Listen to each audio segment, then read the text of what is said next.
ಸರಿ ಅಮ್ಮ, ಇನ್ನು ವರಮಹಾಲಕ್ಷ್ಮಿ ಹಬ್ಬ ಹೆಣ್ಮಕ್ಳಿಗೆ ಬಹಳನೇ ಶ್ರೇಷ್ಠ. ಅಂದರೆ ವರಮಹಾಲಕ್ಷ್ಮಿ ಹಬ್ಬ ಆದಮೇಲೆ ನಮಗೆ ಗೌರಿ ಹಬ್ಬ ಬರುತ್ತೆ. ಈ ಗೌರಿ ಹಬ್ಬವನ್ನು ಸಪ್ರೇಟಾಗಿ ಆಚರಣೆ ಮಾಡ್ತಾರೆ. ವರಮಹಾಲಕ್ಷ್ಮಿ ಹಬ್ಬವನ್ನು ಅಂದರೆ ಶಾಸ್ತ್ರೋಕ್ತವಾಗಿ ಬೇರೆ ಬೇರೆ ವಿಧಾನಗಳಿರುತ್ತೆ. ನಾವು ವರಮಹಾಲಕ್ಷ್ಮಿ ಹಬ್ಬ ದಿನ ಪೂಜೆಗೆ ಕೂರೋರು ಈ ದೋರಗಂತಿಗಳನ್ನ ಪೂಜೆ ಮಾಡ್ಕೊಳ್ತೀವಿ. ಅಂದರೆ ಕೈ ಕಟ್ಟುವಂತಹ ಕಂಕಣವನ್ನು ನೀವು ಹೇಳಿರಿ 12 ಎಳೆ ಇರಬೇಕು ಅಂತ. ಬರೀ 12 ಎಳೆ ದಾರವನ್ನು ತೊಗೊಂಡು ಕಟ್ಕೊಳ್ಳೋದಾ, ಅಥವಾ ಪೂಜೆಗೆ ಮುಂಚೆ ಕಟ್ಕೊಳ್ಬೇಕಾ, ಪೂಜೆ ಆದಮೇಲೆ ಕಟ್ಕೊಳ್ಬೇಕಾ, ಏನಮ್ಮ? ಅಂದರೆ ವ್ರತಕ್ಕೆ ಕೂರೋರು ಮೊದಲೇನೆ ದೋರಗ್ರಂಥಿಯನ್ನು ಧರಿಸ್ಕೊಂಡು ಕೂರ್ಬೇಕಾ? ಇಲ್ಲ, ಇಲ್ಲೇನಾಗುತ್ತೆ, ಮೊದಲಿಗೆ 12 ದಾರ ಸೂತಿ ಅಂತೀವಿ, ಅದನ್ನ ಹಾಕೊಂಡು 12 ಗಂಟುಗಳನ್ನು ಹಾಕೊಳ್ಳೋದು. ನಿಮ್ಮ 12 ಆಶಯಗಳನ್ನು ಅದರೊಳಗಡೆ ಕಟ್ಟೋದು. ಅಂದರೆ 12 ಎಳೆಯ ದಾರವನ್ನು ತೆಗೆದುಕೊಂಡು 12 ಗಂಟುಗಳನ್ನು ಕಟ್ಟಬೇಕು. 12 ಗಂಟುಗಳಲ್ಲಿ ನಿಮ್ಮ ಒಂದೊಂದು ಆಶಯ ಅಂದ್ರೆ ಗೊತ್ತಲ್ಲ, ಇಷ್ಟ, ಮನೋಭಿಲಾಷೆ, ನಮ್ಮ ಏನು ಕೋರಿಕೆ ಇರುತ್ತೆ ಆ ಆಶಯಗಳನ್ನ ಹೇಳ್ಕೊಂಡು ಗಂಟು ಹಾಕೊಳ್ಳೋದು. 12 ಗಂಟುಗಳನ್ನ ಕಟ್ಕೊಳ್ಳೋದು ದಾರಕ್ಕೆ. ಕಟ್ಬಿಟ್ಟು ಮೊದಲಿಗೆ ಅದನ್ನ ದೇವರಲ್ಲಿ ಇಟ್ಬಿಟ್ಟು, ಅಮ್ಮ ನಾನು ಇದನ್ನ ಈ ಉದ್ದೇಶದಿಂದ ಕಟ್ಕೊಳ್ತಾ ಇದ್ದೀನಿ ಅಂತ ಕಟ್ಟಿಸ್ಕೊಳ್ಳೋದು. ಫಸ್ಟ್ ಯಾರು ಪೂಜೆ ಮಾಡಬೇಕಾಗಿರೋ ವ್ಯಕ್ತಿ ಫಸ್ಟ್ ದೇವರಲ್ಲಿ ಇರೋದು ರೆಡಿ ಮಾಡಿಕೊಂಡು, ಅದು ಬೇಕಿದ್ದಲ್ಲಿ ಒಂದು ಮಧ್ಯದಲ್ಲಿ ಒಂದು ಹೂನ ಹಾಕ್ತಾರೆ. ಅಂದರೆ ಬರೀ ದಾರ ಕಟ್ಟೋದು ಯಾಕೆ ಅಂತ ಹಾಕ್ತಾರೆ. ಆದರೆ ಇರೋದು ಶಾಸ್ತ್ರ ಇರೋದು ಬರೀ ಸೂತಿ ನೂಲು ಕಟ್ಕೊಳ್ಳೋದು ಅಂತ. ಅಂದರೆ 12 ಎಳೆ ದಾರ ಇದ್ರೆ ತುಂಬ ಶ್ರೇಷ್ಠ. ಇಟ್ಬಿಟ್ಟು ಅವ್ರು ಫಸ್ಟ್ ಕಟ್ಕೊಂಡು ಆಮೇಲೆ ಒಂದಷ್ಟು ಅದೇ ಥರ ತಯಾರು ಮಾಡಿಡೋದು. ಎಲ್ರಿಗೂ ಒಂದೇ ಆಸೆ ಇರುತ್ತೆ, ಚೆನ್ನಾಗಿರ್ಬೇಕು, ಸುಖವಾಗಿರ್ಬೇಕು, ದುಡ್ಡು ಬೇಕು, ಐಶ್ವರ್ಯ ಬೇಕು, ಮನೆ ಬೇಕು, ಕಾರ್ ಬೇಕು, ಬಂಗ್ಲೋ ಬೇಕು, ಒಡವೆ ಬೇಕು. ಲೌಕಿಕ ಜೀವನದಲ್ಲಿ ಇರುವಂತ ಅದ್ರೊಳಗಡೆ ಒಂದು ಗಂಟು ಆರೋಗ್ಯದ ಬಗ್ಗೆ ಕೇಳಿರಲ್ಲ, ಆಯ್ತಾ? ಅದನ್ನೆಲ್ಲ ರೆಡಿ ಮಾಡಿಬಿಟ್ಟು ಇಟ್ಬಿಡೋದು.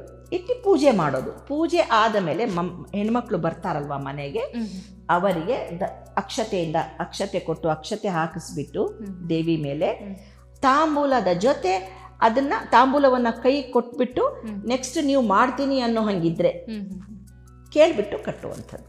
ಅದೇ ಮುಂದಿನ ವರ್ಷ ಅಂದರೆ ಮತ್ತೆ ವರಮಹಾಲಕ್ಷ್ಮಿ ಹಬ್ಬವನ್ನ ಯಾರು ಮಾಡ್ತಾ ಇರಲ್ವೋ, ಮಾಡಬೇಕು ಅಂತ ಆಸೆ ಪಟ್ಟವರಿಗೆ ಆ ಒಂದು ದಾರವನ್ನು ಕಟ್ಟಬೇಕು. ಕಟ್ಬಿಟ್ಟು ಅವ್ರ ಕಾಲಿಗೆ ಬಿದ್ದು ನಮಸ್ಕಾರವನ್ನು ಮಾಡುವಂಥದ್ದು. ಇನ್ನು ಕಡೆಯದಾಗಿ ವರಮಹಾಲಕ್ಷ್ಮಿ ಹಬ್ಬದ ವಿಧಿವಿಧಾನಗಳು, ಹಬ್ಬವನ್ನು ಯಾವಾಗ ಆಚರಣೆ ಮಾಡಬೇಕು, ಹೇಗೆ ಆಚರಣೆ ಮಾಡಬೇಕು ಎಲ್ಲವನ್ನ ತಿಳಿಸ್ಕೊಟ್ಟಿದ್ದೀರಾ. ಹಬ್ಬದ ಬಗ್ಗೆ ನೀವು ಸವಿಸ್ತಾರವಾಗಿ ನಮ್ಮ ವೀಕ್ಷಕರಿಗೆ ತಿಳಿಸ್ಕೊಟ್ಟಿದ್ದೀರಾ. ಇನ್ನು ಕೊನೆಯದಾಗಿ ಅಮ್ಮ, ವರಮಹಾಲಕ್ಷ್ಮಿ ಹಬ್ಬವನ್ನು ಅಥವಾ ವರಮಹಾಲಕ್ಷ್ಮಿ ವ್ರತವನ್ನು ಮಾಡ್ತಿರುವಂತಹ ಹೆಣ್ಣು ಮಕ್ಕಳಿಗೆ ನಿಮ್ಮ ಒಂದು ಕಿವಿ ಮಾತು ಅಥವಾ ಒಂದು ಸಲಹೆ ಕೊಡಬಹುದಾ? ಖಂಡಿತ. ಇಲ್ಲಿ ಮುಖ್ಯವಾಗಿ ನಮ್ಮ ಈ ಒಂದು ಹೆಣ್ಣು ಮಕ್ಕಳಿಗೆ ಕೊಡಬೇಕಾಗಿರೋ ಸಲಹೆ ಏನು ಅಂದರೆ, ಪುಟ್ಟ ಹೆಣ್ಮಕ್ಳಿರ್ತಾರೆ, ಅವರಿಗೆ ಈ ವರಮಹಾಲಕ್ಷ್ಮಿ ಹಬ್ಬದ ದಿನ ಬಂಗಾರದ ಆಭರಣಗಳನ್ನು ಹಾಕುವಂಥದ್ದು, ಅಲಂಕಾರ ಮಾಡುವಂಥದ್ದು, ಮತ್ತು ಅದಕ್ಕೆ ನಡೆಯೋಕ್ಕೂ ಬರಲ್ಲ ಅಂಥ ಮಗುವಿನ ಕುತ್ತಿಗೆಯಲ್ಲಿ ಗೋಲ್ಡ್ ಚೈನ್ ಹಾಕಿಬಿಟ್ಟು ಬಿಟ್ಬಿಡೋದು ಖಂಡಿತ ಮಾಡಬೇಡ್ರಿ. ಇದರಿಂದ ತೊಂದರೆನೇ ಜಾಸ್ತಿ ಆಗುತ್ತೆ. ಇದು ತಪ್ಪಾಗಿ ಅಪಾರ್ಥ ಮಾಡ್ಕೊಳ್ದಲೆ ಹೇಳ್ತಾ ಇರುವಂಥ ರೀತಿಯನ್ನು ತಗೊಳ್ಳಿ, ದುರಂತನೇ ಜಾಸ್ತಿ ಆಗುತ್ತೆ. ಮೊದಲಿಗೆ ಇದನ್ನು ಮಾಡಬೇಡಿ. ಮಕ್ಕಳಿಗೆ ಗೊತ್ತು ಅಂದರೆ ಬುದ್ಧಿ ಇಲ್ಲದ ಚಿಕ್ಕ ಮಕ್ಕಳಿಗೆ ಬಂಗಾರದ ಒಡವೆಗಳನ್ನು ಹಾಕಬೇಡಿ, ಹೊರಗಡೆ ಬಿಡಬೇಡಿ. ಇನ್ನು ಮನೆಗೆ ಬಂದ ಯಾವುದೇ ಹೆಣ್ಣು ಮಗಳಿಗೆ, ಅದು ವಿಧವೆ ಇರ್ಬೋದು, ಡೈವರ್ಸಿ ಇರ್ಬೋದು, ಯಾರಿಗೂ ಮನಸ್ಸಿಗೆ ನೋವು ಕೊಡ್ದಲೆ ತಾಂಬೂಲವನ್ನು ಕೊಟ್ಟು ಕಳಿಸಿ. ಮೂರನೇದು, ಈ ಹಬ್ಬ ಆಚರಣೆಯ ಸಂದರ್ಭದಲ್ಲಿ ಮನೆಯಲ್ಲಿರೋ ಎಲ್ಲರಿಗೂ ಕೂಡ ಹೊಂದಿಸ್ಕೊಂಡು ಯಾವುದೇ ನೋವು ಆಗಲಿಲ್ದಂಗೆ, ಅದು ಬೇಕಿತ್ತು ಇದು ಕಮ್ಮಿ ಆಯಿತಾ ಅನ್ನೋ ಚರ್ಚೆ ಮಾಡ್ದಲೆ ಶಕ್ತಿ ಅನುಸಾರ ದೇವಿಯನ್ನು ಪೂಜೆ ಮಾಡಿ ಎಲ್ಲರೂ ಇದರ ಕೃಪಾ ಕಟಾಕ್ಷಕ್ಕೆ ಒಳಗಾಗಲಿ ಅಂತ ಹೇಳಕ್ಕೆ ಇಷ್ಟಪಡ್ತೀನಿ. ಆಯಿತಮ್ಮ, ಇಷ್ಟು ಹೊತ್ತು ನಮ್ಮ ಗ್ಯಾರಂಟಿ ನ್ಯೂಸ್ ಚಾನಲ್ನಲ್ಲಿ ವರಮಹಾಲಕ್ಷ್ಮಿ ಹಬ್ಬದ ದಿನ ಯಾವ ರೀತಿ ಪೂಜೆ ಮಾಡಿದ್ರೆ ಮಹಾಲಕ್ಷ್ಮಿ ಒಲಿತಾಳೆ ಅನ್ನೋದ್ರ ಬಗ್ಗೆ ಬಹಳ ವಿಸ್ತಾರವಾಗಿ ನಿಮ್ಮ ಸಮಯವನ್ನು ನಮಗೆ ಕೊಟ್ಟು ತಿಳಿಸ್ಕೊಟ್ಟಿರ. ಧನ್ಯವಾದ ಅಮ್ಮ. ನಮಸ್ತೆ.